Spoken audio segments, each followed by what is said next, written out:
Selamat sore, saya Frans Irfan Putra Siaan dengan NIM 247016004. Adapun penelitian saya yang berjudul dengan analisis dampak pembangunan jalan tol Medan Center terhadap aksesibilitas transportasi masyarakat lokal pasca operasional dengan studi kasus Kelurahan Rambung, Kota Tebing Tinggi. Adapun latar belakang dan rumusan masalah yang saya alami, yang pertama, dampak jalan tol Medan Center. Terdapat latar belakang terdampak jalan tol Medan Center. Yang pertama, menurunkan biaya logistik, memperluas akses pasar, dan menciptakan peluang kerja. Dan yang kedua, terdapat risiko hambatan mobilitas lokal dan penurunan ekonomi lokal usaha kecil. Ada rumusan masalah yang akan diteliti. Yang pertama, faktor apa saja yang memengaruhi aksesibilitas transportasi masyarakat pasca operasional. Dan yang kedua, bagaimana signifikasi berdasarkan menggunakan metode PLSM. Dan yang ketiga, sejauh mana dampak jalan tol terhadap masyarakat Kelurahan Rambung, Kota Tebing Tinggi.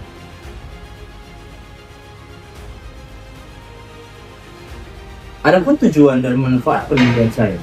Yang pertama, tujuan penelitian saya yang pertama mengidentifikasi faktor-faktor aksesibilitas transportasi. Dan yang kedua, menganalisis signifikasi faktor dengan metode PLSM. Dan yang ketiga, mengevaluasi kontribusi pembangunan tol pada peningkatan aksesibilitas.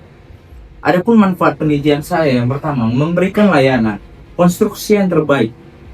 Dan yang kedua, menyediakan solusi yang efisien dan berkelanjutan. Dan yang terakhir, kita dapat menggunakan teknologi terbaik dan material yang berkualitas untuk memenuhi keinginan pelanggan.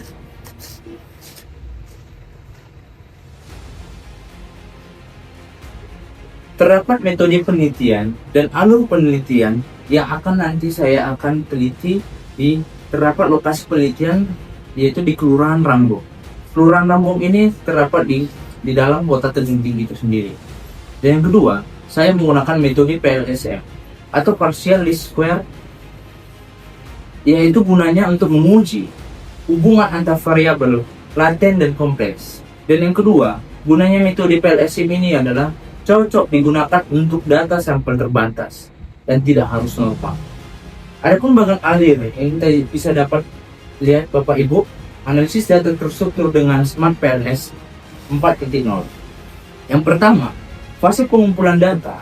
Fase pengumpulan data tersebutlah yang saya akan menggunakan dengan kuesioner skala Likert yang akan saya kuesionerkan persepsi dengan masyarakat dan yang lainnya.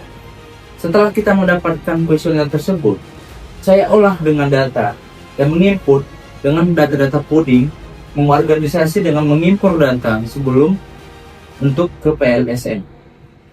Setelah saya impor dengan data tersebut, selanjutnya saya akan mengevaluasi di Smart PLSM dengan memastikan gunanya evaluasi outer model ini bisa kita lihat untuk memastikan indikator benar-benar mempresentasikan konstruk laten sehingga instrumen penelitian dinyatakan valid dan reliable sebelum dilanjutkan ke analisis inner model. Setelah kita outer model, kita akan selanjutnya akan mengevaluasi inner model. Di sini evaluasi inner model itu gunanya itu untuk menilai kualitas hubungan antara konstruk dan laten dan menguji hipotesis penelitian.